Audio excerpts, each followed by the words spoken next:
How are you? I'm good. I'm good. You guys, Do you mind now, why are the slating ladies dressed like you? Look, you're giving me some Thelma right now. I am, yeah. I see Yeah. it. And the ladies are dressed up. What's going on? You guys, none of you guys are inspired by WonderCon? What happened?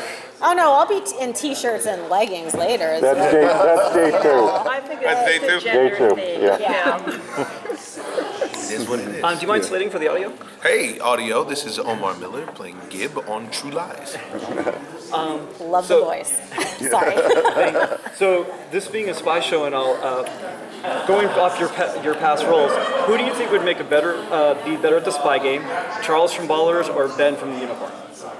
Oh, neither. Jeez. You picked the two most fish out of watery kind of guys. I like the These shows, guys are I'm not sorry. subtle at all. If I had to choose between those two, it would be Charles. Because the thing is Charles was going to get his cover blown, but Charles was really good at adjusting. Charles Green made adjustments, and that was what was great about his journey on Ballers, is that you see him at the beginning of the series in total disarray. He's just been laying around. They asked me to gain 30 pounds, and it's like he's just a blob. He's just stuck in his mind, and it's manifesting in his life. So he gets a job that he doesn't even necessarily need at the car dealership just because his wife wants him to get out of the house. And then it gets things cracking, and I think that was the thing that I really liked about that. It showed how important it is, a catalyst for success that movement is. Any movement. Because the stagnancy of life is real. So the stagnancy in life begets more stagnancy as opposed to movement, And I really love that about what I got to do on that show. I tell everybody I had the best role on the show because he was the most realistic guy. Most realistic guy. And just to tail in on that, it's funny because your character on True Lies is so, I don't want kids, and then Ben had so many How about kids. that? How about that? Yeah. I think about that all the time because I'm one of 7, so there's a boatload of kids in my family. I don't have any kids yet, but I've been an uncle for so long. I think that's why I'm like, it's all right. I'll get to it when I get to it. It is what it is. Yeah. Thank you. Yeah. So how was it from the jump from Unicorn over to True Lies? Do you prefer like more of the action genre as far as? I like the comedy myself, and this is why this show actually appealed. True Lies is cool because we're doing something that you don't really see often, which is action comedy. Action comedy is a whole different animal than your typical action drama or the procedural kind of shows that are all over TV where everything is really serious and the stakes are really high. Our stakes are high, but you have an undertone of the good guy winning. So and that's because you'll see sewage coming out of the sink, and you know what I mean. People stealing people's sandwiches and silly stuff like that. So it's not as serious. And I think the show, I really think True Lies, it's a sweet spot when we don't take ourselves so seriously, and we entertain some of the regular elements of life that apply no matter what your job is.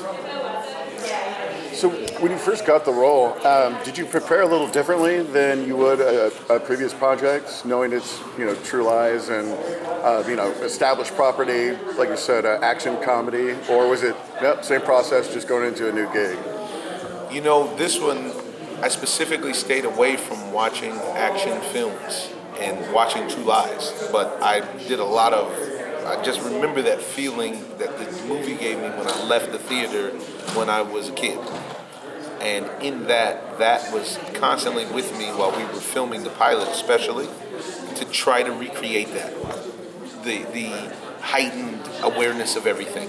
You know what I mean? The big reaction. Arnold Schwarzenegger is riding a horse in an elevator. What? You know what I mean? And that's silly. I remember my favorite character in that movie was Bill Paxton.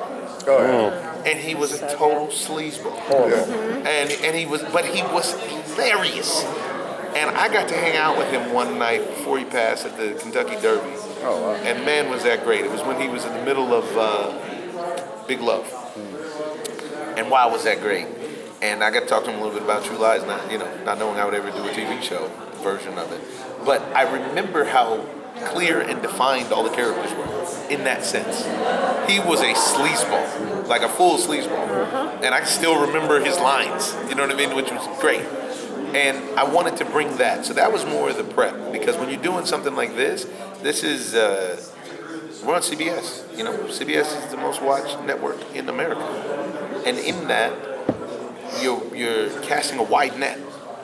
So there's a specific style of performance that comes with that, in my opinion. And that's what I wanted to employ with all of the material that came from this. I'm curious about your character in Harry and Helen. It seemed in the obviously you have Harry's back, he has yours.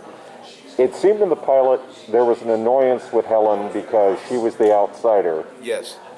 How has that been? Was that intentionally set up? And it's been odd seeing her become part of the team because it's almost like a begrudging acceptance in that your character still hasn't quite bought into it yet. Am I seeing that wrong? I think you're seeing it right. I think she's a necessary annoyance. And what we see and what Ginger does so brilliantly is she softens the hearts of the team through her skill set.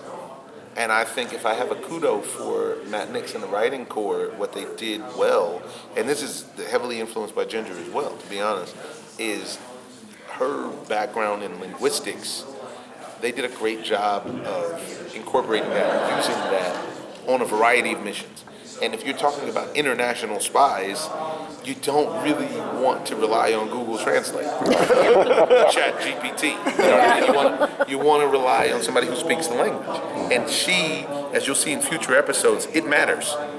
And it actually becomes a turning point and an invaluable tool that maybe we didn't even know that we needed. And so I think that originally, Gib especially is, very, very much taking a slice of humble pie to have her around. To the point where, if you remember in the pilot, he lobbied the idea of having some people make her believe she was crazy so that we could just get out of including her. And then, as the missions progress, you're going to see Helen bring different elements, and you get to see her character arc and dynamic because of what she gets to learn. Because it's all new to her, and a lot of this stuff is old hat for our team. So there's a calmness to the team because we've done all of this, especially between Harry and Gib, because they've done it together for so long, in 20 years of service. So now we're going to see her more and more embedded to do things that only she can do. Whether it's physically, she's not here, she doesn't get to see her. Ginger's a really, really small woman. So there's elements that they use of that, which is really cool.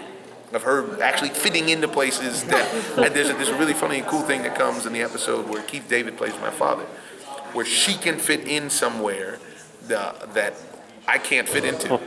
And even though I could know what to do, it doesn't matter because I can't fit into the space, and she can.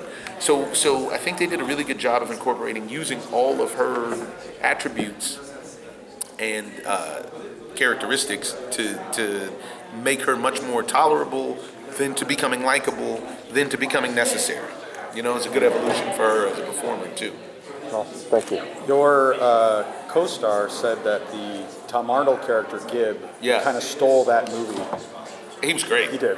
He was great. If you can think about when you saw that movie, which part of Tom Arnold's performance did you bring into the role? None. None? No, because this is only the second time that I've done a remake. I did a remake of a film called Shall We Dance, and I didn't watch that movie either. And it's because I respect performers and creators so much. I really don't want to steal anybody's stuff without paying a clear homage. And there's even something in the pilot, in the trailer for Upcoming that you've seen, that you see where I say, you guys made me get out of my tack van, and I do not like getting out of my tack van. And he had a wonderful improv that was supposed to be the end of the scene. And he had a wonderful improv where he said, I love getting out of the van. and in the movie, he was constantly trying, he's pacing in the van, and he's just said, he's trying to get out. And he's a high energy dude. And he was great as a guest star. I really was, if I'm being honest, I was really like, ooh, this might get weird. Not weird between he and I for some reason, but the idea that we're trying to establish doing our own thing, and it wasn't weird. He was great. He's a professional. He's hilarious. He had great improv, great timing, the whole song and dance. So for me, my not so secret sauce is I try to bring me to the roles.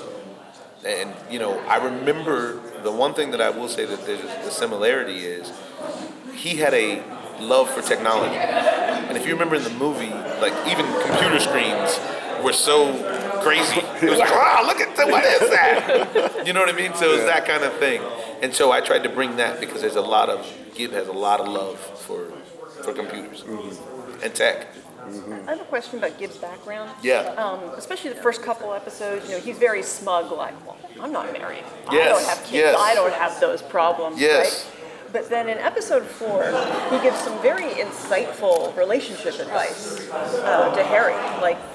And it just kind of a little bit seemed to come out of the blue, but then it made me wonder, what is in his background? Well, I think within a couple episodes that will be revealed. Is that between the relationship that gets revealed that he has with his father, that's played by Keith David, and the relationship, how it's spoken of that he had with his mother, and the idea that you'll see shortly that Gib has a bend of being a ladies' man himself.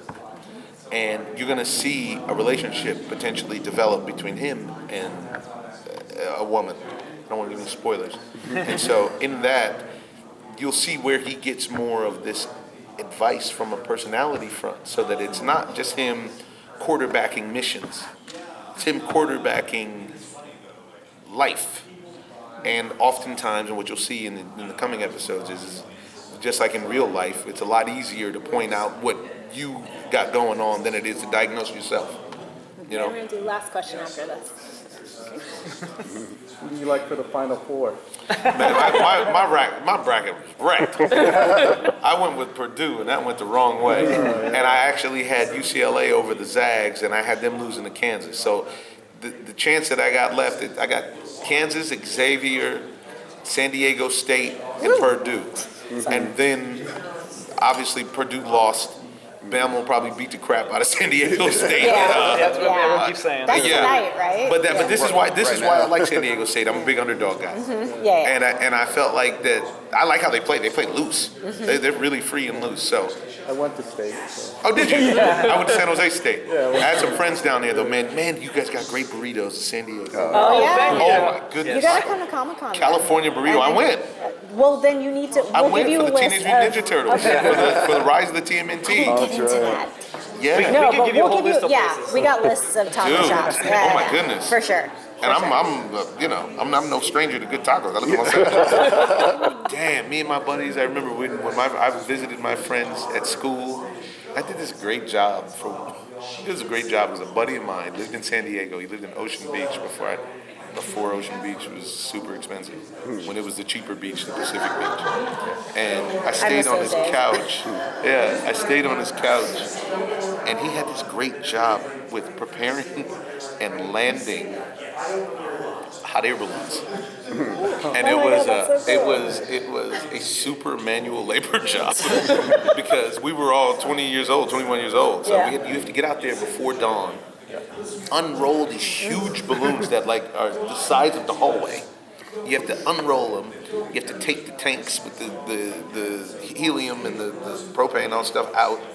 The basket is huge because everybody's got to fit in the basket. Then the boss comes and he fires that up. And you have to get this, it's crazy hard. But then you launch the balloons. Everybody goes on their ride for 2 hours, 4 hours. You're 20 years old, you're just chilling. You're just hanging out on a green pasture. Then it's crazy. It's like you're at a baseball game. And then all of a sudden you're like, oh, I got it. And they start to come down and you have to run and jump on the basket to use your weight to help bring the basket down safely. And then at the end of the day, you roll it up. It was a great thing. I spent a lot of time in San Diego. And needless to say, after those days of work, I consumed several burritos. Well, you will have to come down and consume several more. Yeah. Where's the best breakfast burrito down there? Oh, well, I have one near me that's Cotija's, but it's not the chain one. It's the mom and pop. It's in Point Loma. JV's is really good. And then there's JV's also on Marina Boulevard. JV's off still- Marina Boulevard is really good. Okay. Yeah. there's also still a few in OB that are still good. Yeah? Beach. Yeah, we used to kill them. Yeah.